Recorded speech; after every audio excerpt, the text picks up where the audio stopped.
کے ساتھ نہایت توجہ کے ساتھ حضرت اقدس صدر جمعیت علماء ہند جانشین شیخ الاسلام ہم سب کے دلوں کی دھڑکن حضرت مولانا سید ارشد مدنی دامت برکاتہم، ان کا یہ کرم ہے، احسان ہے اس علاقے پر کہ حضرت نے ہمیں تاریخ سے نوازا۔ اب دل کی گہرائیوں سے ہم حضرت کا شکر ادا کرتے ہیں اور امید کرتے ہیں کہ حضرت اپنے ناصحانہ کلمات سے ہمیں نوازیں گے، اور انشاءاللہ جو بھی ہدایت حضرت کی ہوگی یہ پورا مجمع اس پر عمل کرنے کے لیے تیار ہے۔ حضرت سے میری درخواست ہے کہ حضرت اپنے کلمات سے ہمیں محظوظ فرمائیں۔ بسم اللہ الرحمن الرحیم، الحمد للہ نحمدہ ونستعینہ ونستغفرہ ونؤمن بہ ونتوکل علیہ ونعوذ باللہ من شرور انفسنا ومن سیئات اعمالنا، من یہدہ اللہ فلا مضل له ومن یضللہ فلا ہادی له، ونشهد أن لا إله إلا الله وحده لا شريك له، ونشهد أن سيدنا ومولانا محمدا عبده ورسوله۔ أما بعد، علماء کرام اور قرب و جوار سے جلسے میں شریک ہونے والے معزز حاضرین، یہ جلسہ جمعیت علماء یو پی نے کوئی عمومی جلسہ نہیں بلایا، اس کے لیے یو پی کے مشرقی اضلاع میں اس جگہ کو منتخب کیا گیا ہے تاکہ یو پی کے اندر مدارس پر گورنمنٹ کی طرف سے جو طرح طرح کے نوٹس آ رہے ہیں، مدرسوں کو بند کیا جا رہا ہے، مشرقی یو پی ہی میں ان اہل مدارس کو جمع کیا جائے اور اس سلسلے کے اندر کس طرح آگے بڑھا جائے اپنے مدارس کی حفاظت کے لیے، اس طریقہ کار سے انہیں آشنا بنایا جائے، ورنہ تو ہمارے احباب نے کچھ نے یہ کہا کہ سب سے پہلے مدارس پر جس گورنمنٹ نے ہاتھ ڈالا تھا وہ آسام ہے، وہاں بی جے پی کی گورنمنٹ ہے، وہاں جا کر جلسہ کیا جائے۔ اس کے بعد اتراکھنڈ کی سرکار نے مدارس کے اوپر ہاتھ ڈالا، پھر اس کے بعد مشرقی یو پی نے ہاتھ ڈالا، اور اب چند دنوں کی خبر ہے کہ ہریانہ سرکار نے پانی پت وغیرہ کے اندر مدارس کے اوپر نوٹس بھیجنے شروع کر دیے ہیں۔ کچھ لوگوں کی رائے تھی کہ ہمیں لکھنؤ میں جلسہ کرنا چاہیے، لیکن ہم نے ابتدا کے اندر غور و خوض کر کے، چونکہ بڑے بڑے مدارس کی جگہ یہ صوبہ ہے، ہمارا صوبہ ہے، اس لیے ہمیں پہلے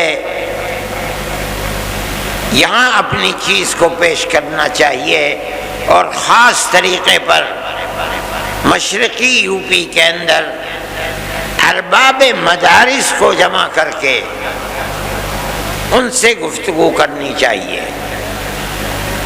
کوئی عام جلسہ نہیں ہے۔ ارباب مدارس پڑھے لکھے لوگ ہیں، آپ حضرات جانتے ہیں، اس لیے ہم آپ ہی سے گفتگو کرنا چاہتے ہیں، اور اس واسطے سے اپنی بات صوبائی گورنمنٹ بلکہ ہم مرکزی گورنمنٹ تک اپنی بات کو پہنچانا چاہتے ہیں۔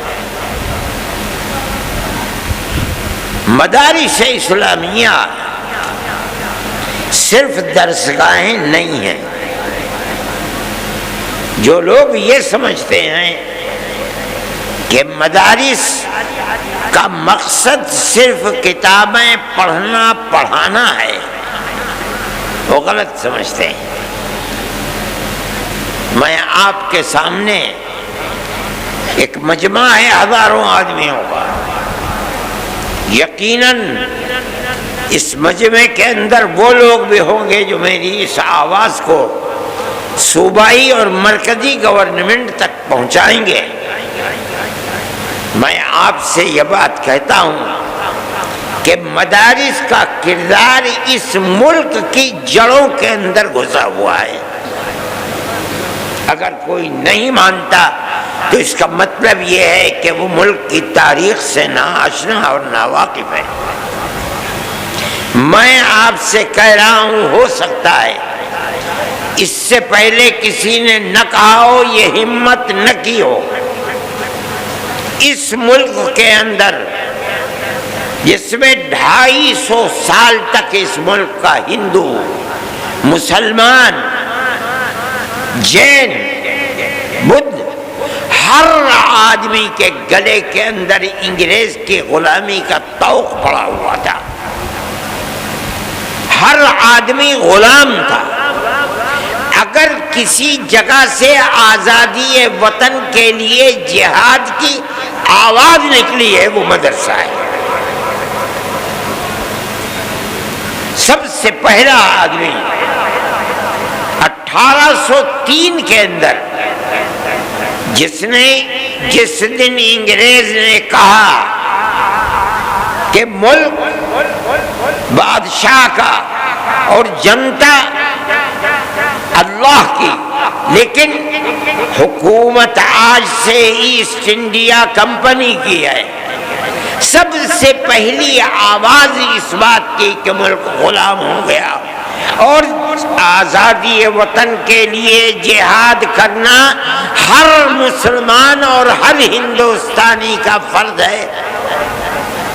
ایک عالم دین کی آواز تھی جو حضرت شاہ ولی اللہ محدث دہلوی کے بیٹے اور ان کے بیٹوں میں سب سے زیادہ علم جن کے دماغ اور سینے کے اندر پیوستہ شاہ عبدالعزیز صاحب محدث دہلوی، ایک مدرسے کے اندر دلی میں جس کو لوگ ان کے دادا کے نام پر رحیمیہ مدرسہ کہتے ہیں، آج بھی وہ کلا محل کے اندر اس مدرسے کی باقیات موجود ہیں۔ اس مدرسے سے آواز نکلی تھی کہ ملک غلام ہو گیا، ہندو غلام ہے، مسلمان غلام ہے، اکثریت غلام ہے، اقلیت غلام ہے، ہمیں جہاد آزادی کرنا ہمارا مذہبی فریضہ ہے۔ مدرسے کا یہ کردار ہے۔ اس مدرسے کو لٹوا دیا گیا، نام و نشان مٹ گئے، لیکن شاہ عبدالعزیز صاحب کو زہر دے دیا گیا، دلی سے نکال دیا گیا، لیکن وہ ایسا مرد مجاہد تھا کہ سب کچھ برداشت کیا مگر اس سے پیچھے نہیں ہٹے ہوئے۔ یہ ایک مدرسے سے نکلنے والی آزاد تھی۔ میں کہتا ہوں کہ آج جن مدرسوں کے اندر تالے لگائے جا رہے ہیں یہی مدرسے تھے۔ سب سے پہلا مدرسہ دلی کا مدرسہ تھا جس نے غلامی کے خلاف آواز نکالی اور اتنے بڑے بڑے افراد کو پیدا کر دیا جنہوں نے 150 سال کی محنت کے بعد ملک کو آزاد کرا دیا۔ میں کہتا ہوں میری سمجھ میں نہیں آتی، آج ان مدرسوں کو یہ کہا جائے کہ یہ دہشت گردی کا اڈا ہے، جو پڑھایا جا رہا ہے وہ دہشت گردی پڑھائی جا رہی ہے، اس کا مطلب ہے کہ وہ ایسے جاہل اور بے وقوف ہیں کہ انہیں ملک کی تاریخ کا کچھ پتہ نہیں ہے۔ پھر آپ دوسری جو سب سے بڑی چیز ہے وہ مساجد کے اوپر ہے، بلڈوزر چلائے جا رہے ہیں، جاہل ہیں، لوگ نہیں جانتے۔ حضرت شاہ عبدالعزیز صاحب نے مرکز مسجد کو بنایا تھا، اور ایک اپنے خاندان کے شاہ اسماعیل شہید اور ایک آپ کے قریب رائے بریلی کے حضرت مولانا علی میاں صاحب رحمۃ اللہ علیہ کے آباء و اجداد میں جو ان سے متعلق تھے شاہ عبدالعزیز سے، ان دونوں کو جہاد آزادی وطن کے لیے کھڑا کیا، لوگ نہیں جانتے، اور مرکز ایک مسجد کو بنایا دلی کے اندر، اس کا نام تھا اکبری مسجد، جس کو شاہ جہان کی بیٹی اکبری بیگم نے اس مسجد کو تعمیر کیا تھا۔ اس مسجد کو سید اسماعیل شہید رحمۃ اللہ علیہ کی تحریک کے لیے مرکز بنایا گیا، وہ تحریک یہیں سے چلی ہے۔ ان مسجدوں کو کہا جاتا ہے کہ ان کے اندر تالے بند کرو، بلڈوزر سے ان مسجدوں کو گرا دو۔ ارے پاگل ہو، بے وقوف ہو، اگر تمہارے گردن کے اندر غلامی کا طوق پڑا ہوا تھا، تم غلام تھے انگریز کے، تمہارے اندر ہمت نہیں تھی کہ تم انگریز کے خلاف کچھ کہہ سکو، اگر آواز اٹھی ہے انہی مسجد اور انہی مدرسوں سے اٹھی ہے۔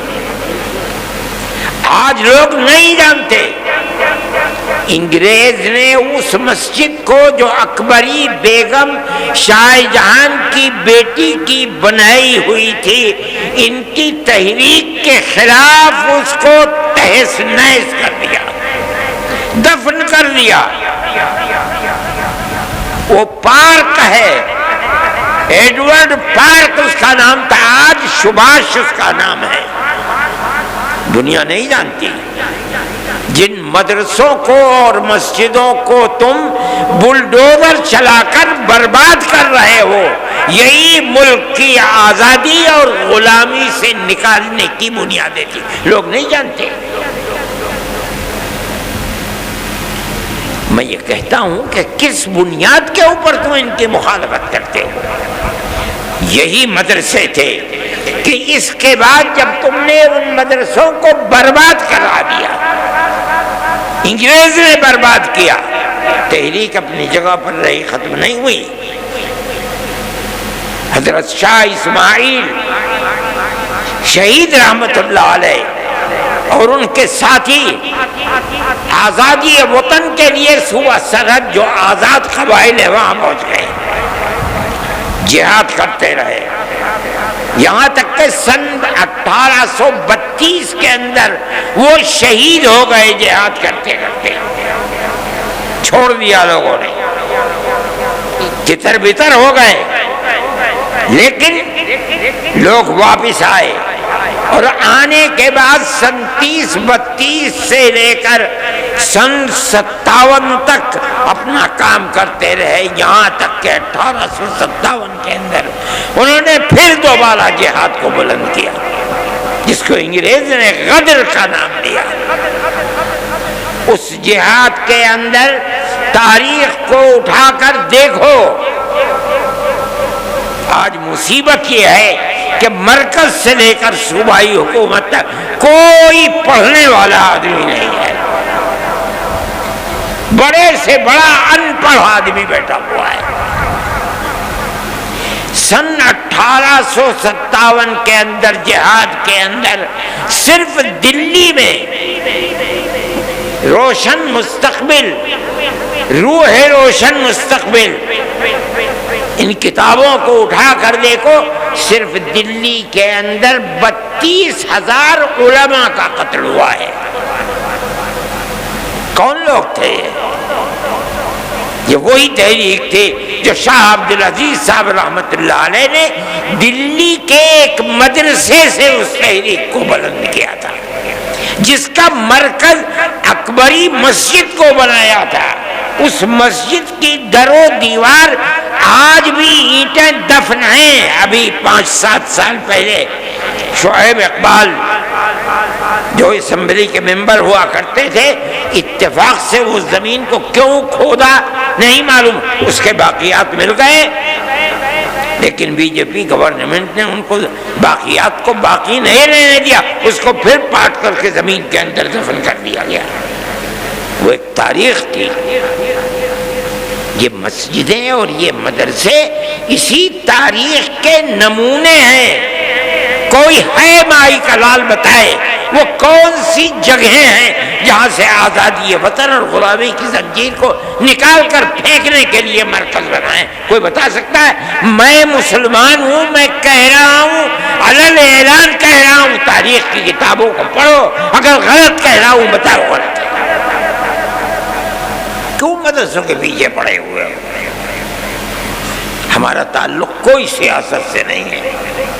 پھر دیکھیے، جب 1857 کے اندر 2 لاکھ مسلمان شہید کر دیا گیا، ابھی 1-1.5 مہینہ پہلے، بلکہ 1 ہی مہینہ ابھی ہوا ہے کہ جب وقف کے مسئلے کے اندر پارلیمنٹ کے اندر گفتگو ہوئی تو ایک ہندو بڑی بہترین اردو بولنے والا، میرے اس کے باپ سے تعلقات تھے، جو آسام کا چیف منسٹر تھا، اس کا بیٹا ہے گوگوئی، اس نے تقریر کی، پارلیمنٹ میں کہا کہ 2 لاکھ مسلمانوں نے اپنی جان آزادی وطن کے لیے دی ہے۔ ان لوگوں کے نام لیے جنہوں نے آزادی وطن کے لیے اپنی جان کو قربان کیا ہے، اور یہ ایک حقیقت ہے۔ نتیجہ کیا ہوا اس کا؟ ملک آزاد ہوا۔ کیسے کیسے افراد پیدا کیے۔ دارالعلوم کی بنیاد اسی پر بنی ہے۔ جب 1857 میں خدا کی قدرت آزادی وطن کے لیے جو لوگ کھڑے ہوئے تھے انگریز کے خلاف، ان کے حق میں فیصلہ اللہ کا نہیں تھا، ناکام ہو گئے۔ بچے گھروں کے اندر، باپ شہید کر دیا گیا، کوئی نام لینے والا نہیں ہے، گھر میں کچھ نہیں ہے، بچے بھیک مانگنے کے لیے باہر ہیں، ماں اپنی عزت کو بچائے ہوئے گھر کے اندر بیٹھی ہوئی ہے۔ چرچ کے لوگ نکل رہے ہیں، ان بچوں کا ہاتھ پکڑ رہے ہیں، ہمیں دو بچے کو، ہم اسے مفت پڑھائیں گے، مفت لکھائیں گے، مفت کپڑے دیں گے پہننے کے لیے، پڑھا کر کے ملازمت دیں گے، یہ اپنے پیٹ کو بھی پالے گا، تمہارے پیٹ کو بھی پالے گا۔ اس صورتحال کو جب عام معافی کا اعلان ہوا اور ان مدرسوں کا بنیادی کردار رکھنے والے حضرت نانوتوی اور حضرت گنگوہی اور ان کی جماعت نے دیکھا تو بیٹھ کر میں مدرسوں کے بنانے کا فیصلہ کیا، اور ٹھیک 9 سال کے بعد سن 1866 کے اندر دارالعلوم کی بنیاد ڈال دی۔ اس بنیاد کے بعد سب سے پہلی شخصیت جو سامنے آئی ہے وہ حضرت شیخ الہند رحمۃ اللہ علیہ کی شخصیت کہی جاتی ہے۔ ان کے شاگردوں کے شاگرد یہ لوگ ایسے تھے کہ جن کے رگو پے کے اندر خون تھا، اور وہ خون آزادی وطن کا تھا۔ وہاں سے پھر آزادی کی تحریک، چین سے نہیں بیٹھے، 2 مرتبہ شکست ہوئی۔ ایک مرتبہ تو وہ شکست ہوئی جس کے اندر شاہ عبدالعزیز صاحب کے 2 شاگرد تھے، اور ایک مرتبہ 1857 کی شکست۔ اس کے بعد انہوں نے دارالعلوم دیوبند کی بنیاد ڈالی۔ کس لیے؟ حضرت شیخ الہند رحمۃ اللہ علیہ فرمایا کرتے تھے کہ حضرت الاستاد حضرت نانوتوی رحمۃ اللہ علیہ نے جس لیے دارالعلوم کی بنیاد رکھے میں اسے جانتا ہوں. صرف کتابوں کا پڑھانا نہیں تھا بلکہ غلامی کی زنجیروں کو توڑ کر پوری قوم ہندو مسلم کی قوم کو زندہ و آزادی کے ساتھ ملک میں جینے کا حق دلانا تھا. یہی بنیاد تھی کہ وہ تنہا نہیں بیٹھے، انہوں نے اپنے شاگردوں کو لیا. دارالعلوم کی بنیاد اس مقصد کے لیے پڑی، وہ یہ مقصد تھا. پھر ایک مدرسہ نہیں، اس مدرسے سے 50 سال کے اندر سن 66 سے لے کر تقریباً 80 سال کے اندر ہزاروں مدرسے ملک کے اندر بنا دیے گئے، یہاں تک کہ سن 47 کے اندر ملک آزاد ہو گیا. ان مدرسوں کی بنیاد کیا تھی؟ آزادی وطن بنیاد تھی. غلامی کی زنجیروں کو توڑنا تھا، یہی بنیاد تھی کہ حضرت شیخ الہند رحمۃ اللہ علیہ نے آخری سانس ملک کی آزادی کے لیے انہوں نے اور ان کے شاگردوں نے، مفتی کفایت اللہ صاحب شاہجہاں پوری، حضرت مدنی، انور شاہ کشمیری، اور اس کے بعد ان کے شاگرد، یہاں تک کہ ملک سن 47 کے اندر آزاد ہو گیا. اور حضرت شیخ الہند رحمۃ اللہ علیہ کے اندر اللہ نے آزادی وطن کے لیے کتنی طاقت رکھی تھی اور کیسا جذبہ تھا، ایسے افراد دنیا کے اندر کم ملتے ہیں. حضرت جب واپس آئے مالٹا کی جیل سے سن 1919 کے اندر، بلکہ سن 1920 کے اندر، جمعیت علماء 19 میں قائم ہوئی اور 20 میں حضرت شیخ الہند مالٹا کی جیل سے ہندوستان واپس آئے ہیں. تو ریاست بہاولپور کے ان کے جو سب سے قریبی آدمی تھے، گویا کہ وزیر اعظم تھے، سر رحیم بخش، انگریز نے ان کو سر کا خطاب دیا تھا، انگریز نے ان کو بھیجا تاکہ حضرت شیخ الہند سے ملے اور یہ کہیں کہ حضرت آپ چلے گئے، دارالحدیث دارالعلوم دیوبند کی سونی ہو گئی، لوگ آپ کے پاس آ کر کے تصوف کی مشق کیا کرتے تھے، ذکر الہی میں مشغول تھے، وہ بھی سلسلہ ختم ہو گیا. اب آپ چند روز ہے، خدا جانے کتنے دن کی زندگی ہے، آپ ایک جگہ بیٹھ جائیے. آپ نے پوری کوشش کر لی انگریز کو ہٹانے کے لیے، مگر انگریز حکومت تو اپنی جگہ سے ٹس سے مسوی نہیں ہے.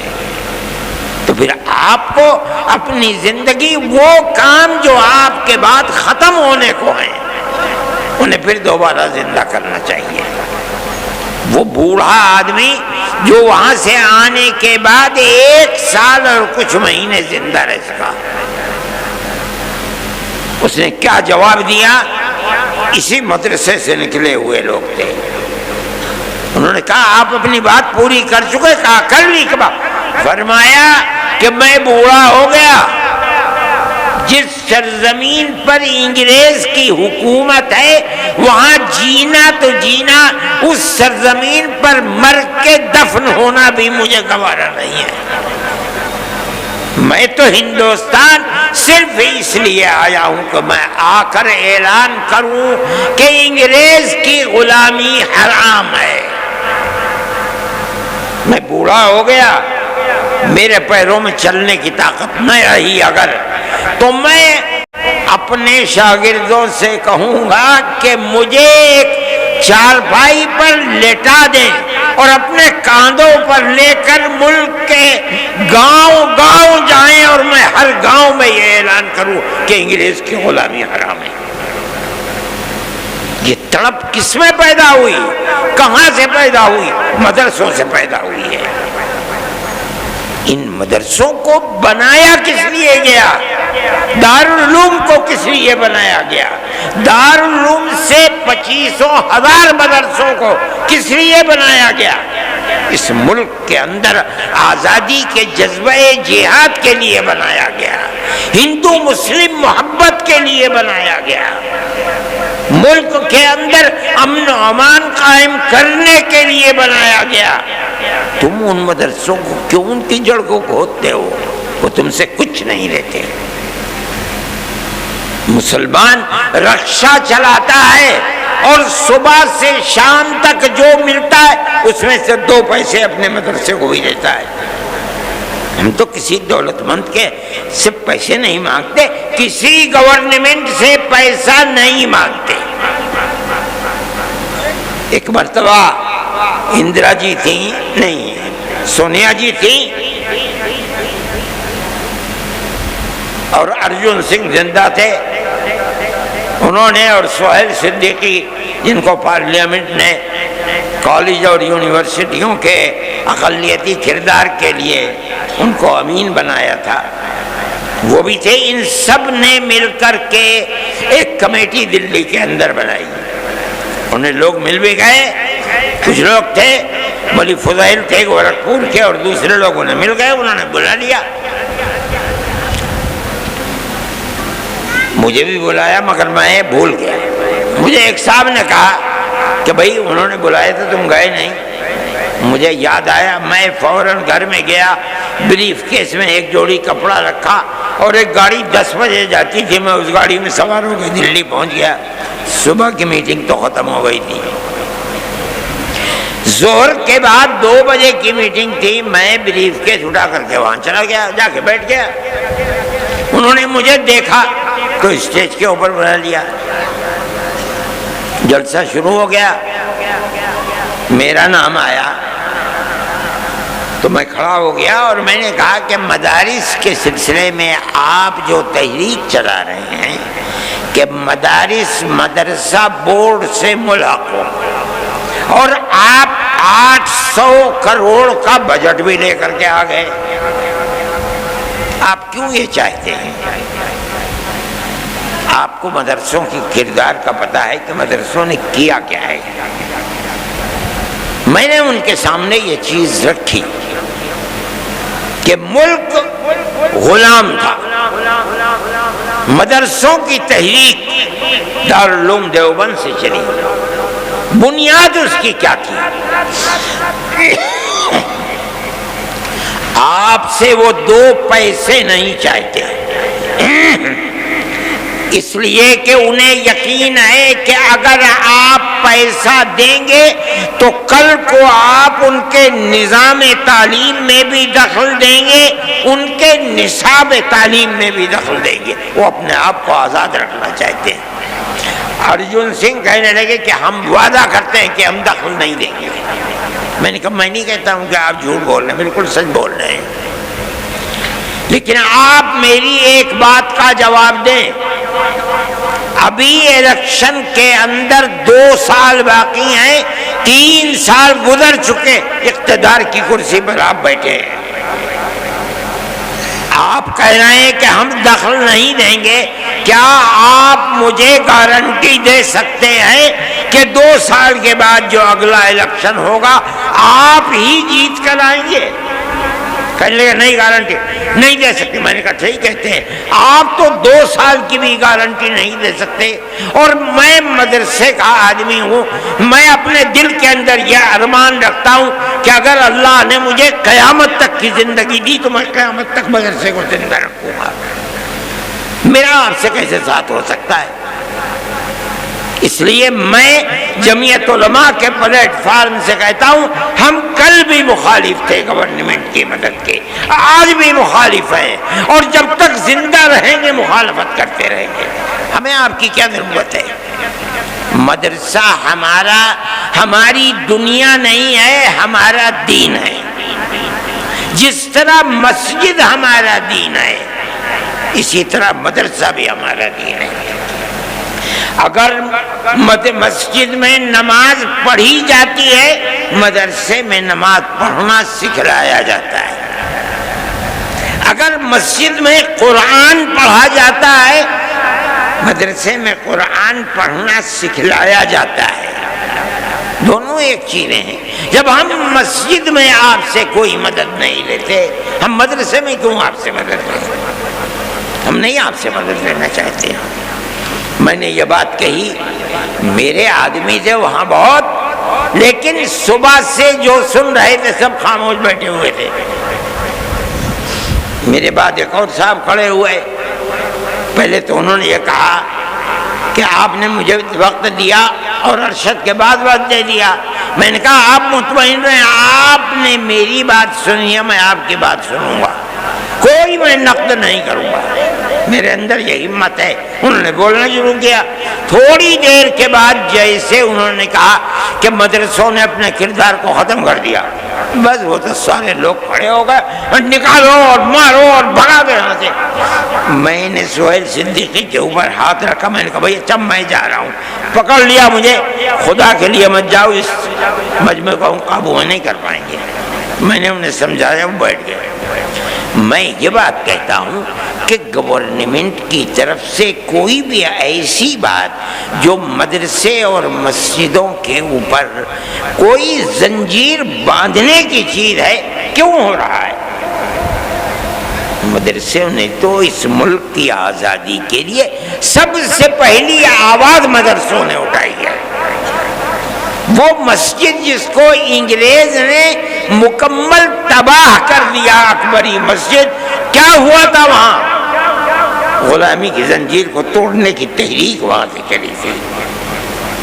آج بھی اگر زمین کو کھودو گے ایڈورڈ پارک کی تو وہاں سے وہ ان کی دیواریں مل جائیں گی۔ آج انہی مسجدوں کے لیے یہ صورتحال چل رہی ہے، کیسے قابل قبول ہو سکتی ہے؟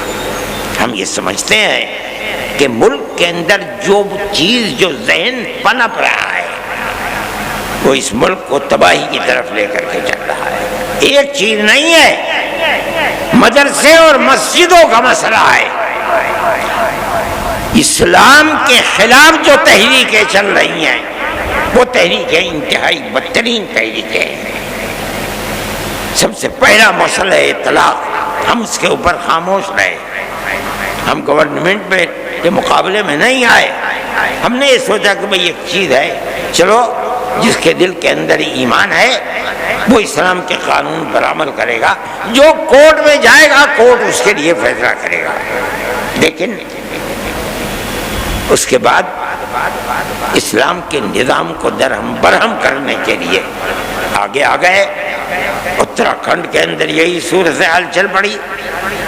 پھر چلیے اتراکھنڈ کے اندر چل رہی تھی، مرکزی گورنمنٹ نے اس کے سلسلے میں تمام ادیان کو ملا کر کے ایک نیا دین بنانے کی بات کو شروع کر دیا۔ ہم اس کے مخالف تھے۔ دستور کے اندر جو ہندوستان کا دستور ہے، جمعیت علماء، ہمارے اکابر شیخ الہند مولانا ابوالکلام آزاد، مولانا حفظ الرحمان صاحب، جو لوگ پارلیمنٹ کے اندر گھسے ہوئے تھے، اور جمعیت علماء برابر جیسے جیسے آزادی وطن کی چیز سامنے آ رہی تھی ہمیشہ عہد لیتی چلتی تھی، ہم سے وعدہ کرو کہ ملک آزاد ہوگا، جو گورنمنٹ بنے گی، جو دستور بنے گا وہ سیکولر دستور ہوگا۔ اور کانگریس ہم سے وعدہ کرتی چلتی تھی۔ میرے پاس تحریریں موجود ہیں کہ جن کے اندر موتی لال نہرو، جواہر لال نہرو، گاندھی جی، کانگریس کی ورکنگ کمیٹیوں کی تجاویز ہیں۔ وہ کہتے ہیں کہ ہم یقین دیتے ہیں کہ مسلمانوں کا مذہب، مسلمانوں کے اوقاف، مسلمانوں کی مسجدیں، مسلمانوں کے امام باڑے، ان کی زبان، ان کا کلچر، ایک لمبی فہرست، ہر چیز محفوظ رہے گی۔ ملک آزاد ہو گیا۔ آزاد ہونے کے بعد ملک کا دستور بنا۔ ایسے لوگ تھے جو یہ کہتے تھے کہ ملک آزاد ہوا لیکن مسلمانوں نے اسلام کے نام کے اوپر ایک ٹکڑا ملک کا لے لیا، اس لیے اب ملک کا دستور ہندو دستور ہوگا، انہوں نے لے لیا۔ جمعیت علماء تھی جو لے کر کے بیٹھ گئی۔ ہم نے ملک کو تقسیم نہیں کرایا، ہمارے اوپر جوتوں کے ہار ہمارے گلوں کے اندر پڑے، ہمیں مارا گیا، لیکن ہم نے جس چیز کو صحیح سمجھا تھا ملک کی تقسیم کی مخالفت کی۔ ہم پاکستان نہیں گئے، اگر ملک کی تقسیم پر دستخط کیے تم نے دستخط کیے، ہم نے دستخط نہیں کیے۔ اگر قصور ہے تمہارا قصور ہے، ہمارا قصور نہیں ہے۔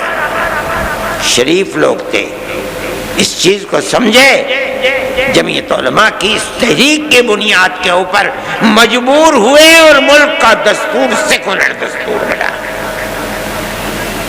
دفعہ 25، 26، 29 لا کر رکھی گئی، جن کا حاصل یہ ہے کہ ملک کی ہر اقلیت کو، چاہے وہ زبانی اقلیت ہو چاہے مذہبی اقلیت ہو، اپنے مذہب کے مطابق اپنے ادارے بنانا، ادارے بنا کر چلانا، ہر چیز جائز ہے اور بلا کسی کھٹکے کے جائز ہے۔ یہ وہ ہے دستور جو دستور ہے ملک کا، اور یہ سیکولر دستور ہے۔ اسی بنیاد کے اوپر مسلمان زندہ ہے۔ آج فرقہ پرست طاقتیں دستور کی ان شقوں کو کاٹ نہیں سکی ابھی تک، لیکن اس کے خلاف کام کر رہی ہیں۔ کس بنیاد پر ہماری مسجدوں کو توڑا جا رہا ہے؟ آپ کو ہمارے مدرسوں سے کیا لینا ہے؟ ہمارے مدرسے کے اندر پڑھنے والے کوئی احتجاج نہیں کرتے، بسوں کو آگ نہیں لگاتے، ریلوں کو آگ نہیں لگاتے، کوئی جھگڑا نہیں کرتے، امن و امان کے ساتھ زندگی گزارتے ہیں، پڑھتے ہیں اور اپنی زندگی کو گزارتے ہیں۔ آپ کے اوپر کیوں شاخ گزرتی ہے یہ بات؟ کیا آپ ملک کے امن و امان کو پسند نہیں کرتے؟ میرے بھائی، جمعیت علماء کا یہ دستور ہے، جمعیت علماء اس چیز کو لے کر چل رہی ہے۔ آپ حضرات کو اس کی طرف توجہ کرنی چاہیے۔ میں یہ کہتا ہوں کہ آپ کو دستور نے حق دیا ہے، ہم اس چیز کو لے کر جمعیت علماء کورٹ میں چلی گئی ہے، سپریم کورٹ کے اندر۔ ان حالات میں جبکہ حکومتوں کی بنیاد نفرت کی سیاست پر ہے، جمعیت علماء نہیں سمجھتی کہ کوئی اور راستہ ہے علاوہ اس کے کہ ہم سپریم کورٹ کے کنڈی کو کھٹکھٹائیں۔ ملک کے اندر ہر وہ قوم، ہر وہ اقلیت جس کے پاس راستے بند ہیں، راستہ نہیں ملتا، تو اور کوئی صورت اس کے سامنے نہیں ہے کہ وہ سپریم کورٹ کو جا کر کے اس کے دروازے کو کھٹکھٹائے۔ ہم اس کے دروازے کو کھٹکھٹاتے ہیں۔ آپ کو اندازہ نہیں ہوگا شاید، ہم 500 سے زائد افراد ہیں جن کے مقدمات کو supreme court, high court, lower court کے اندر لڑ رہے ہیں۔ ان مقدمات کے اندر ہمارا کروڑوں روپیہ خرچ ہوتا ہے سال میں، ہمارا کیا ہے؟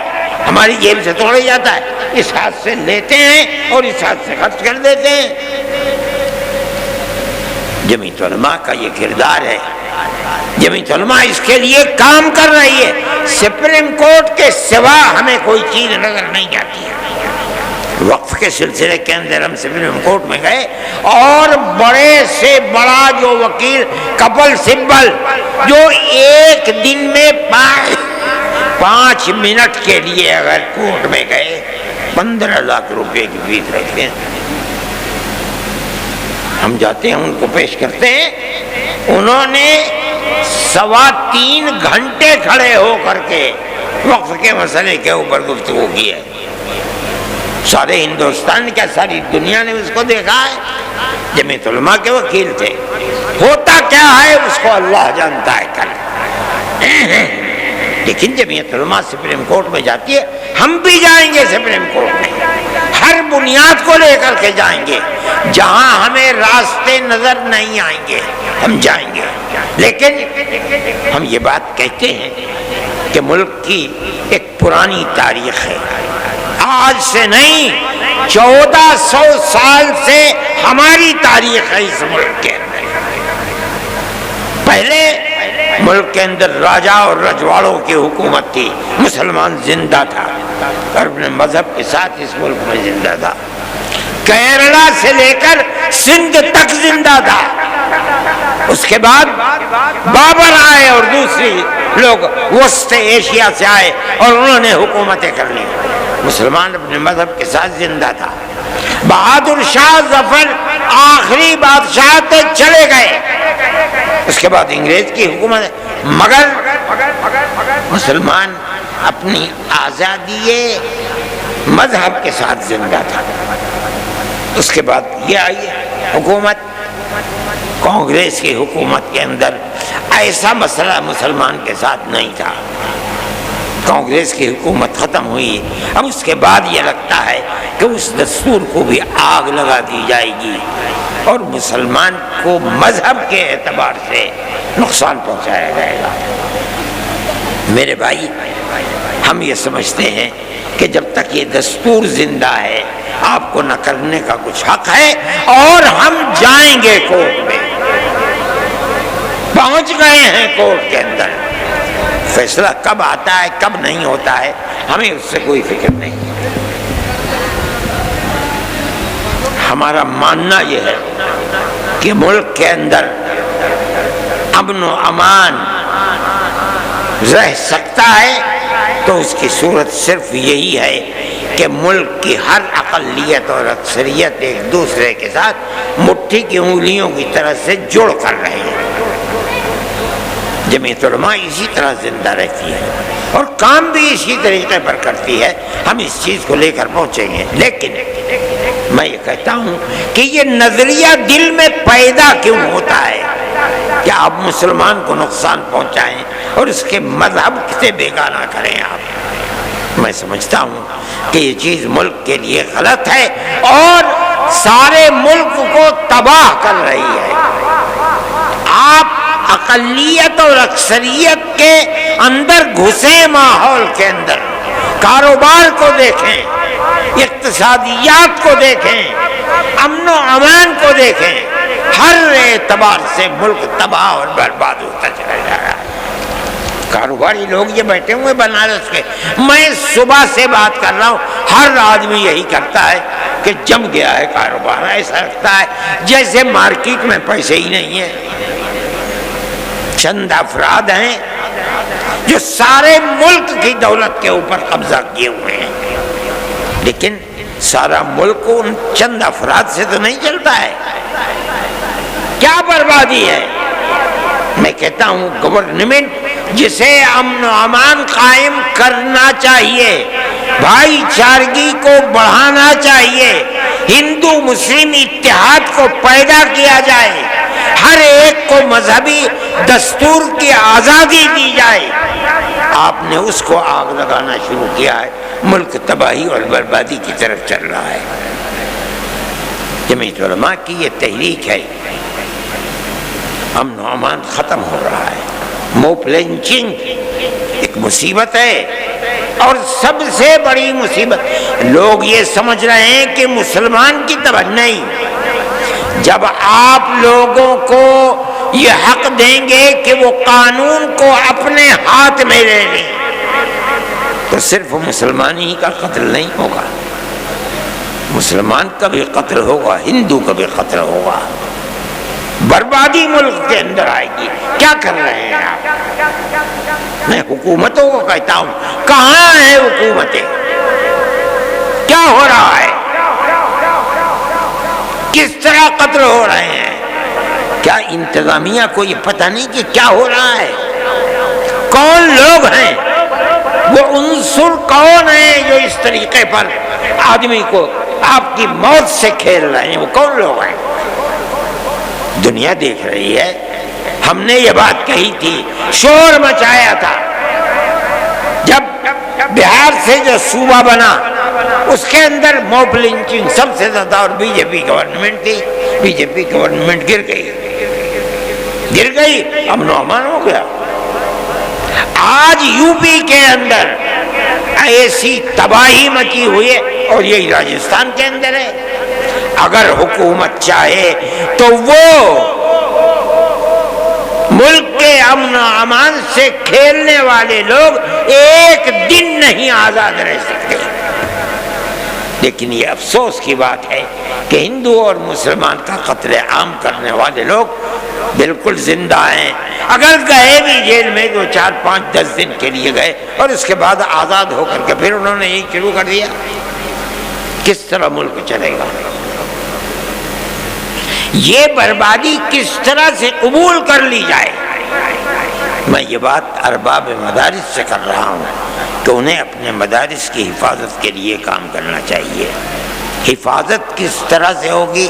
ایک تو ہے حفاظت دستوری۔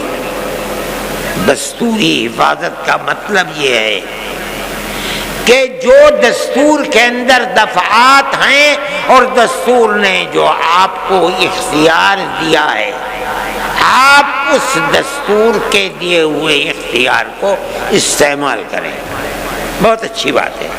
لیکن اگر میں اپنے مکان کو دبی بنا سکتا ہوں جب زمین میری ہو، اگر میری زمین نہیں، میں نہیں بنا پاؤں گا، تو آپ یاد رکھیے کہ مدرسے کو بھی آپ جب ہی بنا سکتے ہیں جب وہ زمین مدرسے کی ہو۔ آپ جب ہی بنا سکتے ہیں جب کسی دوسرے کی زمین پر آپ نے قبضہ کر کے اپنا مکان نہ بنایا ہو۔ تو آپ مدرسہ کیسے بنا دیں گے؟ مسجد کیسے بنا دیں گے؟ نہیں ہو سکتا ہے۔ دوسری بات، آپ جب ہی بنا سکتے ہیں جب آپ نے میونسپلٹی سے، کارپوریشن سے، ضلع انتظامیہ سے اپنی زمین ثابت کر کے اس زمین کا نقشہ منظور کرایا۔ اگر نہیں ہے آپ اسے نہیں بنا سکتے۔ یہ ایک مصیبت ہے، اور میں سمجھتا ہوں کہ یہ بھائی چارگی تھی۔ بے شمار جگہیں ایسی ہیں کہ اگر اکثریت وہاں مندر بنانا چاہتی ہے کسی اجازت کی ضرورت نہیں، مسلمان اگر مسجد بنانا چاہتا ہے کسی اجازت کی ضرورت نہیں۔ میں دیوبند کو جانتا ہوں، کسی اجازت کی ضرورت نہیں تھی، لیکن بی جے پی گورنمنٹ کے اندر اور کہیں آئی نہ آئی، لیکن مسجد اور مدرسوں کے اوپر یہ آفت آ گئی۔ آپ کی گورنمنٹ جو ہندوستان کے اندر ملک کی آزادی سے پہلے اور ملک کی آزادی کے بعد، میں دارالعلوم دیوبند کو کہتا ہوں، دارالعلوم دیوبند کا جو کردار ملک کو غلامی سے نکال کر آزادی کے لیے تھا، وہ کردار ساری دنیا میں شہرت پکڑے ہوئے ہیں۔ کبھی دارالعلوم کی کسی عمارت کے لیے کبھی اجازت کی ضرورت ہی نہیں ہے۔ دارالعلوم والے جانتے ہی نہیں تھے بھائی کس چیز کی اجازت۔ کوئی گورنمنٹ ہو، گورنمنٹ دارالعلوم سے کبھی یہ نہیں کہتی تھی کہ تم اس کی منظوری لو، اور کبھی منظوری لی نہیں گئی۔ اتنا بڑا دارالعلوم 100 سال سے زیادہ وقت گزر گیا اس کو، بلکہ 150 سال کے قریب، کبھی کسی چیز کی اجازت نہیں لینی پڑی اس کو۔ اس گورنمنٹ نے آ کر لے لیا اور اس کے اوپر قدغن لگ گئی۔ 6 سال سے ایک اینٹ دارالعلوم کی رکھتی نہیں گئی ہے۔ دارالعلوم نے ان سے پوچھا کیا بات ہے، کہا کہ اجازت نہیں ہے۔ دارالعلوم نے اپنے اس کردار کی بنیاد پر ان سے کہا ہو سکتا ہے کہ گورنمنٹ کا بھی اس کے اندر دخل ہو کہ بھائی نہیں ہے، ہم آپ سے کہتے ہیں آپ ہمارے اوپر جو جرمانہ چاہے لگا دیجیے۔ انہوں نے جرمانہ لگایا 1 کروڑ 1.5 کروڑ سے زیادہ کا، دارالعلوم نے 25 لاکھ اس میں جمع کیے، 25 لاکھ یا 20 لاکھ، باقی اور کے بارے میں اختلاف ہو گیا۔ وہ کہتے تھے 60 کروڑ روپیہ دینا پڑے گا۔ اس کے بعد پھر بات چیت ہوئی تو وہ گر کر کے 1 کروڑ 60 لاکھ کے اوپر آ گیا۔ دارالعلوم نے 25 لاکھ دے دیا، ابھی تک فیصلہ نہیں ہوا ہے۔ میں یہ کہتا ہوں کہ پچھلی گورنمنٹوں نے ملک کے اندر رہ کر کے جن چیزوں کے اندر آزادی دی، اگرچہ وہ قانون کے خلاف تھی، نہیں پوچھا کہ مسجد کس زمین پر بن رہی ہے، کیا ہو رہا ہے۔ اگر یہ بات ثابت ہو جاتی ہے آج کہ یہ گورنمنٹ کی زمین ہے اور مسجد کی زمین نہیں ہے، انہیں توڑنے کا حق ہے۔ اگرچہ آپ کو دستوری اعتبار سے یہ حق ہے کہ آپ مسجد بنائیں، لیکن یہ مطلب نہیں ہے کہ آپ گورنمنٹ کی زمین پر مسجد بنا لیں، گورنمنٹ کی زمین کے اوپر مدرسہ بنا لیں۔ اگر آپ بنائیں گے تو آپ کو لوہے کے چنے چبانے پڑیں گے۔ میں اپنے ساتھیوں سے بھی کہتا تھا کہ اس موضوع کے اوپر گفتگو کریں۔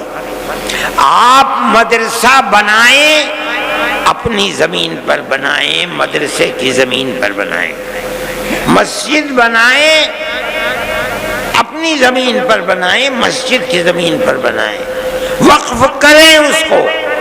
یہاں ایک مسئلہ آتا ہے، آج اگر آپ یہ چاہیں کہ آپ کو مسجد بنانے کی اجازت مل جائے گورنمنٹ سے، آپ تمام شرائط کو پورا کر دیں۔ شرائط کو پورا کرنے کے بعد گورنمنٹ، صوبائی گورنمنٹ، مرکزی گورنمنٹ آپ کو مسجد بنانے کی اجازت دے دے۔ آج کی صورتحال یہ کہ آپ کو اجازت نہیں مل سکتی، پھر کیا کریں گے آپ مشترکہ مکان، پنچایت گھر، اس طریقے کا مکان بنانے کی اجازت لیں، اپنے پنچایت بھی کریں اور آپ اس کو مسجد کے طریقے پر بھی استعمال کریں۔ لیکن یہ غلطی کبھی مت کیجیے گا کہ نقشے کی منظور کرائے بغیر یا اپنی زمین کے علاوہ گورنمنٹ کی کسی زمین کے اوپر آپ کر لیں، تو جس طرح آپ کی بنائی ہوئی ان کالونیوں کو بلڈوزر سے سینکڑوں مکانات کو تباہ کیا جا رہا ہے، اسی طرح آپ کی مسجدوں اور مدرسوں کو بھی تباہ کیا جائے گا۔ آپ اسے یقین سمجھیے، اور اس کے لیے آپ کو کوشش کرنی چاہیے۔ میرے بھائی، وقف کے مسئلے کے اندر بھی ہم اسی طرح گئے ہیں۔ اوقاف کا مسئلہ اپنی جگہ کے اوپر بڑا اہم مسئلہ ہے۔ ہماری لاکھوں ایکڑ زمین ہے ملک کے اندر، جو اوقاف کی زمینیں ہیں، یہ وقف یوزر استعمال کی ہوئی زمین کو اگر اس کے پاس کاغذات وقف کے نہیں ہیں، علامتیں وقف کی ہیں، آپ اسے قبول کر لیں۔ یہ جمعیت علماء کے اکابر کا معاملہ تھا۔ ملک کی تقسیم کے بعد بے پناہ ایکڑ زمین اوقاف کی تھی، ان لوگوں نے بیٹھ کر جو وقف سن 54 کے اندر قانون بنا، جواہر لال زندہ تھے، استعمال دلیل ہے اس بات کی کہ یہ وقف ہے، کوئی کاغذ نہیں ہے۔ 500 سال 600 سال پرانی مسجد ہے۔ آپ کے یہاں جونپور کے اندر کیسی بڑی بڑی مسجدیں، معلوم ہوتا ہے قلعے ہیں، 400 سال 500 سال پرانی مسجدیں ہیں، کسی کاغذ کوئی کاغذ ہے ہی نہیں اس کے اندر۔ علماء دیوبند، جمعیت علماء نے سن 54 میں قانون جواہر لال کے سامنے بنایا اور یہی قانون چل رہا ہے اس وقت۔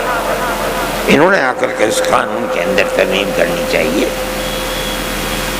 ہم اس کے خلاف ہیں۔ ہم گئے کورٹ کے اندر، سب سے پہلے جمعیت علماء ہند کورٹ کے اندر گئی، جو بہترین سے بہترین بڑے سے بڑا وکیل تھا، ہم نے اس وکیل کو پکڑا۔ اور میں یہ بات کہتا ہوں، وہ نہیں ہے یہاں، میں کبھی اگر گیا تو میں ان کا شکریہ بھی ادا کروں گا۔ وہ وکیل جو 15 لاکھ، مجھ سے صاحب کہہ رہے تھے کہ انہیں کچھ مشورہ لینا تھا. انہوں نے کہا میرے پاس تو وقت نہیں ہے. اگر آپ کو مشورہ لینا، میں جا رہا ہوں فلاں صاحب کے پاس ملنے کے لیے، آپ گاڑی میں بیٹھ جائیے. گاڑی میں بیٹھ گئے. ایک جین صاحب ڈاکٹر ہیں دیوبند، وہ مجھے سنانے لگے کہ میرے خیال میں 5-7 منٹ لگے ہیں وہاں تک پہنچنے میں. انہوں نے مشورہ دے دیا اور ان سے پوچھ لیا کہ میں کیا پیش کروں. فرمایا 10 لاکھ روپے دے دو. 5-7 منٹ کی گفتگو میں کہا کہ میرا اسکرین ہو، اس کو دے دو 10 لاکھ روپے، اور 10 لاکھ روپے انہوں نے دے دیے. جمعیت علماء کے ساتھ ان کا معاملہ یہ ہے کہ مٹھی میں دبا کر کے جو بھجوا دیتا ہوں، آج تک اس شخص نے کبھی یہ نہیں کہا کہ کیا دے رہے ہو، اٹھا کر کے جیب میں رکھ لیتے ہیں. اس لیے کہ وہ یہ سمجھتے ہیں کہ جمعیت علماء کا معاملہ اپنے لیے کچھ نہیں ہے، یہ تو صرف جنتا کے لیے ہے، ہم اسی کام کو کر رہے ہیں، وہ اس میں ہمارے ساتھ شریک ہے. اس لیے میرے بھائی اپنے معاملات کو سمجھیے. جمعیت علماء آپ کے لیے معاون و مددگار ہے. ہم ہر لمحے کے اوپر مدارس کے مسئلے کے اندر بھی ہم کورٹ میں پہنچ گئے، لیکن کورٹ نے یہ کہا کہ یہ مسئلہ اتراکھنڈ کا ہے، اسے ہائی کورٹ میں جانا چاہیے. ہم نے کہا ٹھیک ہے دے دیجیے. لیکن میں کل بھی وکیل صاحب سے بات کر رہا تھا کہ اب سب سے پہلے آسام کے اندر مسئلہ آیا، دوسرے نمبر میں اتراکھنڈ کے اندر مدارس کا مسئلہ آیا، تیسرے درجے کے اندر یو پی کے اندر آ گیا، چوتھے درجے کے اندر ہریانہ میں آ گیا. کہاں کہاں ہائی کورٹ میں جائیں؟ آپ یہ بتائیے. بہتر سے بہتر سپریم کورٹ کے وکیلوں سے مشورہ کر کے کیا یہ اسباب کہ 4 صوبوں کے اندر مدرسوں کے پاس نوٹس آ رہے ہیں، کیا یہ سب مل کر کے سپریم کورٹ میں جا سکتے ہیں یا نہیں؟ اگر جا سکتے ہیں تو بتائیے ہمیں کیا کریں گے. انہوں نے کہا کہ میں 2-4 دن کے اندر اس سلسلے میں مشورہ کر کے آپ کو بتا دوں گا. جس دن یہ مشورہ آئے گا ہم اسی وقت سپریم کورٹ میں جائیں. مگر یاد رکھیے ہمیں اگر راحت مل سکتی ہے تو دستوری حق کے اوپر مل سکتی ہے. اگر وہ مدرسے کی زمین مدرسے کی نہیں ہے اور نقشہ منظور کرایا ہوا نہیں ہے، آپ کو کوئی راحت نہیں ملے گی. اس بات کو آپ سمجھیں اور اسی طریقے کے اوپر لے کر چلیں. جمعیت علماء جو کر سکتی ہے ہم آپ کے ساتھ ہیں. جمعیت علماء کا یہ کردار ہے کہ امن و امان کے ساتھ چلیے. ملک میں امن و امان ہونا چاہیے، ملک میں پیار و محبت رہنا چاہیے. بغیر اس کے ملک نہیں چلے گا. ہم اس بات کو کہہ رہے ہیں، ببانگ دول کہہ رہے ہیں. اگر گورنمنٹ کا کوئی کردار ایسا ہے جس کے اندر امن و امان ختم ہوتا ہے، اور آج کل بہت ہو رہا ہے، تو ملک اور حکومت سب کے لیے بربادی کا سبب ہے. آپ دیکھیے میں انہی چیزوں کو سبب سمجھتا ہوں. آج سے 8-9 سال بلکہ 10 سال ہی ہو رہے ہیں تقریباً جب گورنمنٹ آئی ہے. کس قوت کے ساتھ آئی تھی، لگتا تھا سارا پارلیمنٹ بی جے پی کا ہے. لیکن 7-8 سال گزرے، اس وقت بی جے پی دلی کے اندر یعنی ملک کے اندر اس اقلیت میں ہے کہ اگر بیساکھی نہ ہو تو بی جے پی 2 گھنٹے بھی سرکار نہیں بنا سکتی. کیوں ہوا؟ اتنی بھاری اکثریت اتنی اقلیت میں کیسے تبدیل ہو گئی؟ ایک ہی سبب ہے کہ ملک کے اندر وہ بھائی چارگی جو ہزاروں سال سے ملک کی تاریخ تھی، آپ نے اس تاریخ کو آگ لگا دی. اس لیے ہر آدمی سوچتا ہے، اور آپ جتنا آگے بڑھ رہے ہیں اس نفرت کے اوپر پیر ٹیکتے ہوئے، آپ یقین مانیے کہ آنے والے دن اور بھی آپ کے لیے بربادی کا ہوگا. جمعیت علماء جب کبھی آواز اٹھاتی ہے اسے امن و امان اور حقیقت کے لیے اٹھاتی ہے.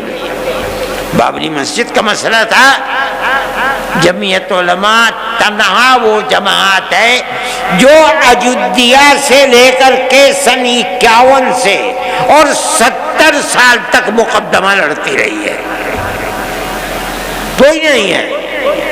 جمعیت علماء تنہا ایک جماعت ہے۔ لوور کورٹ میں بھی ہم نے لڑا، پھر ہائی کورٹ میں تو بہت کم دن رہا، وہاں ہم نے لڑا، پھر وہی مقدمہ آؤٹ کر کے آ گیا، ہم سپریم کورٹ کے اندر لڑتے رہے۔ ہمارا مدعا یہ تھا کہ بابری مسجد اپنی جگہ پر ہے، اکھاڑا یہ کہتا تھا کہ نہیں اپنی جگہ پر نہیں ہے، یہ رام جنم بھومی ہے، یہاں مندر تھا، بابر نے اس مندر کو توڑا اور توڑ کر وہاں مسجد بنائی ہے۔ انہوں نے کہا کہ ہم اس کو کھودیں گے، ہم نے کہا کھود لو۔ ہم نے ببانگ دول کہا کہ اگر یہ ثابت ہو جائے کہ یہ مسجد نہیں ہے، مندر تھا، مسجد بنی ہے، ہم آپ کے ساتھ کھڑے ہوں گے کہ جو زمین مسجد کی زمین نہیں ہے وہاں مسجد کا بنانا جائز نہیں۔ انہوں نے کہا کھدائی کریں، ہم نے کہا کھدائی کر لو۔ جو کر سکتے تھے وہ کیا، لیکن مندر ہونے کی کوئی علامت نہیں ملی، ہمیں اور طاقت مل گئی۔ ہم نے پھر یہی بات کہی اور قوت کے ساتھ کہی۔ سپریم کورٹ کے اندر بات چلتی رہی، ہم ہر دن ہر تاریخ کے اوپر کتنے لاکھ روپیہ خرچ کیا کرتے تھے، ہم نے خرچ کیا اس کو۔ ایک قوم کا مسئلہ ہے، بھئی آپ ہماری مسجد کو یہ کہہ کر کے کہ یہ رام جنم بھومی ہے، اس کا مطلب یہ ہے کہ نہ بابر کے ساتھ کوئی عالم دین تھا جو یہ بتائے کہ کسی دوسری جگہ کے اوپر جاؤ، ان کی مذہبی جگہ ہے، اس کو ہٹا کر کے توڑ کر کے مسجد نہیں بن سکتی، کوئی بتانے والا نہیں ہے۔ لیکن ہم اس بات کو کہتے ہیں، ہم جو بات کہتے تھے وہ سچی نکلی۔ سپریم کورٹ نے یہ کہا، 3 شقیں تھی سپریم کورٹ کی۔ ایک شق یہ تھی کہ مسجد اپنی جگہ پر ہے، ہمارا سر بلند کر دیا۔ اکھاڑا جھوٹ بولتا ہے، وہ کہتا ہے کہ مسجد اپنی جگہ نہیں ہے، یہ رام جنم بھومی تھی، مندر کو توڑ کر کے بابر نے مسجد، سپریم کورٹ نے کہا غلط ہے، مسجد اپنی جگہ ہے۔ دوسری بات کہتا ہے جنہوں نے مسجد میں جا کر مندر کو رکھا ہے وہ مجرم ہیں۔ یہ 2 بات کہنے کے بعد تیسری بات خود بخود واضح ہے کہ جب دونوں چیزیں ہیں تو تیسری بات یہ ہے کہ مسجد مسلمانوں کی ہے، یہاں آ گیا کہ مسجد ہم اکھاڑے کو دیتے ہیں۔ لیکن میرا دل مطمئن ہے، آج نہیں کہہ رہے ہیں، یاد رکھیے وہ دن آئے گا جب مورخ یہ کہے گا کہ گورنمنٹ نے ظلم کیا ہے، مسجد کی جگہ ہے جس کو انہوں نے رام جنم بھومی کہہ کر کے اس کو بنا دیا۔ ہمارا مسئلہ ہے جمعیت علماء ہر اس طرح کی چیزوں کے اندر آگے بڑھتی ہے۔ جمعیت علماء نے آپ کو جمع کیا ہے، ہماری کوئی غلط نہیں ہے، لیکن ہماری غلط مدارس سے وابستہ ہے۔ ہم یہ سمجھتے ہیں کہ مدارس کی بنیاد اس ملک کو غلامی کی زنجیروں سے نکال کر آزادی کی طرف لے کر چلنا، اس ملک کو، اس قوم کو۔ یہ مسجد اور مدرسوں کا کردار ہے، جو نہیں جانتے وہ جاہل ہے۔ جس مسجد سے یہ آواز اٹھتی تھی انگریز نے اس کو ختم کر دیا، آج زمین کھودو وہاں سے نکلے گی۔ جن مدرسوں سے یہ آواز اٹھتی تھی مدرسے انگریز نے ان کو ختم کر ڈالا، لیکن کلا محل محل رہا ہے، دلی کا وہاں جاؤ اس کے آثار آج بھی ملتے ہیں۔ کہا جاتا ہے کہ شاہ عبدالعزیز صاحب محدث دہلوی کا مدرسہ یہی تھا۔ آپ ان مسجدوں اور مدرسوں کو یہ کہہ کر کے کہ یہ مسجد اور مدرسے دہشت گردی کا اڈا ہیں اور یہ جبر اور زبردستی بنائے گئے ہیں، جس کا مطلب یہ ہے کہ آپ کو کچھ معلوم نہیں ہے۔ اور جمعیت دارالعلوم دیوبند اس کی اصل بنیاد اور ماں ہے سن 1857 کے بعد، اور اس سے جو ہزاروں ہزار مدرسے پورے ہندوستان میں، افغانستان میں، پاکستان میں، برما میں، بنگلہ دیش میں، ساؤتھ افریقہ میں، امریکہ اور برطانیہ کے اندر، ان تمام مدرسوں کی بنیاد بھائی چارگی، آپس میں محبت پیدا کرنا، یہ بنیاد ہے، اور مدرسوں کو یہ کام کرنا چاہیے۔ میں یہ کہتا ہوں کہ آپ مدرسے بنائیے، ان کے لیے طریقے نکالیے، اجازت لیجئے، اور ہم گورنمنٹ سے یہ بات کہیں گے، ہم کوشش کرنا چاہیں گے ملاقات کی، کہ اگر آپ یہ کہتے ہیں کہ مدرسوں کو، مسجدوں کو بنانا بغیر اجازت کے نہیں ہے، آپ ان شرائط کو بتائیے کہ کیا شرائط ہیں جن کی بنیاد پر آپ ہمیں اجازت دیں گے، آپ کا عملہ اجازت دے گا، کارپوریشن اجازت دے گا، میونسپلٹی اجازت دے گی، ہم اسی طریقے کے اوپر مسائل کو پیش کریں گے، گورنمنٹ کے بنائے ہوئے دیے ہوئے قانون کے مطابق چلیں گے، بطور زبردستی کچھ نہیں گے۔ ہمیں توقع ہے کہ گورنمنٹ اس سلسلے میں ہمارے ساتھ معاملہ کرے گی اور صحیح طریقے کے اوپر ہمارے مسجد اور مدرسوں کے کام کو آگے بڑھائے گی۔ آپ حضرات سے میں نے یہی بات کہی ہے کہ آپ خوب سوچ سمجھ کر کیجئے، اگر کوئی کمزوری ہے قانونی اعتبار سے بہتر وکیل کر کے آپ اس کمزوری کو دور کیجئے۔ آمدنی کے اندر بالکل صاف اور ستھری آمدنی کے طریقے کو حساب بنائیے اور ہر سال اس کو آڈٹ کرائیے۔ اگر آپ یہ سب چیزیں کریں گے تو آپ اپنے مدرسوں کو زندہ رکھ سکیں گے، اور ہماری دعا یہ ہے کہ مدرسے بھی زندہ رہیں اور مسجدیں بھی زندہ رہیں۔ اللہ تعالی ہمارے اس ملک کے اندر پیار و محبت، جس طرح ہماری پرانی تاریخ ہے، اس پیار و محبت کو زندہ و جاوید رکھے۔ ہم اس پیار و محبت کو اس ملک کے اندر، ساری دنیا کے اندر ضروری سمجھتے ہیں، اس لیے کہ یہ مذہبی مسئلہ ہے۔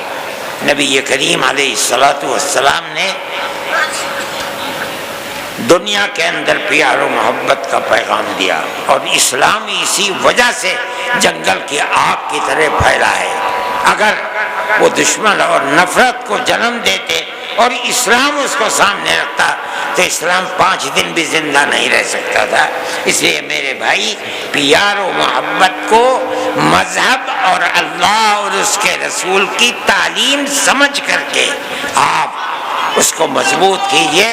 اللہ آپ کو قائم و دائم رکھے، ہمارے ملک کو قائم و دائم رکھے، امن و امان کی فضا قائم رکھے، ہندو اور مسلمان سب پیار و محبت کے ساتھ رہیں اور پیار و محبت کے ساتھ زندہ رہیں۔ وآخر دعوانا ان الحمد للہ رب العالمین۔